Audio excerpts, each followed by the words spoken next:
গত ৫ আগস্ট থেকে শুরু হওয়া বাংলাদেশের রাজনৈতিক পরিস্থিতি এক ভয়াবহ রূপ নিয়েছে। ১০০ দিনের এই সময়কালে প্রাণ হারিয়েছে ৬০০-রও বেশি মানুষ, আর আহত ও পঙ্গুত্ব বরণ করেছে ১০,০০০-এর বেশি। এই সহিংসতা শুধু রাজনৈতিক বিরোধের ফল নয়, এটি একটি সুপরিকল্পিত দমন পীড়ন নীতির অংশ বলেই মনে করছেন বিশ্লেষকরা। ট্রান্সপারেন্সি ইন্টারন্যাশনাল বাংলাদেশের তথ্য মতে ১০০ দিনের অন্তর্বর্তীকালীন সরকার প্রতিবেদন থেকে উঠে এসেছে এই ভয়াবহ চিত্র। প্রতিবেদনে বলা হয়েছে ১০০ দিনে দেশজুড়ে ২৭টি মানবাধিকার লঙ্ঘনের ঘটনা ঘটেছে। এসব ঘটনার মধ্যে গুম, গ্রেফতার, অতিরিক্ত শক্তি প্রয়োগ এবং সাধারণ জনগণের উপর নির্যাতনের মতো ঘটনা বিশেষভাবে উল্লেখযোগ্য। অভিযোগ রয়েছে যে নিরাপত্তা বাহিনীর উপস্থিতি থাকা সত্ত্বেও অনেক জায়গায় সহিংসতা নিয়ন্ত্রণ করা যায়নি, এমনকি কোনো কোনো ক্ষেত্রে আইনশৃঙ্খলা বাহিনীর ভূমিকাও প্রশ্নবিদ্ধ। প্রতিবেদনে আরও উঠে এসেছে সরকার বিরোধী সভা সমাবেশে সরাসরি হামলা চালানো হয়েছে। এর পেছনে কারা রয়েছে এবং কার স্বার্থ রক্ষা হয়েছে তা নিয়ে গভীর সন্দেহের সৃষ্টি হয়েছে।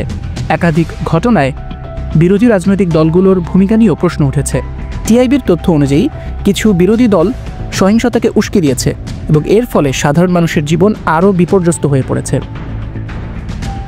এই পরিস্থিতি আন্তর্জাতিক মহলের নীরব ভূমিকাকেও প্রশ্নবিদ্ধ করেছে। মানবাধিকার লঙ্ঘনের এমন ভয়াবহ ঘটনায় জাতিসংঘ বা অন্যান্য আন্তর্জাতিক কোনো সংস্থা কার্যকর হস্তক্ষেপ করেনি।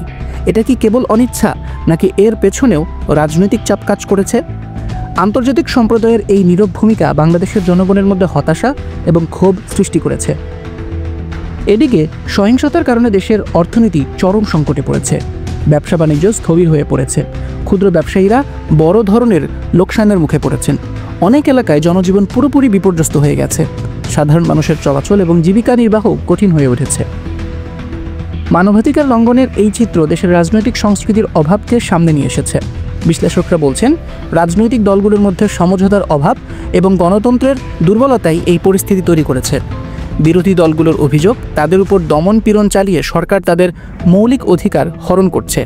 অপরদিকে সরকারের দাবি, বিরোধী দলগুলো পরিকল্পিতভাবে সহিংসতা উস্কে দিচ্ছে। টিআইবির প্রতিবেদন এবং বিভিন্ন বিশ্লেষণ বলছে, এ থেকে উত্তরণের জন্য প্রয়োজন একটি সার্বজনীন উদ্যোগ। রাজনৈতিক দলগুলোর মধ্যে সমঝোতা এবং গণতান্ত্রিক চর্চা নিশ্চিত করার পাশাপাশি আন্তর্জাতিক সম্প্রদায়েরও এই বিষয়ে কার্যকর পদক্ষেপ নেওয়া উচিত।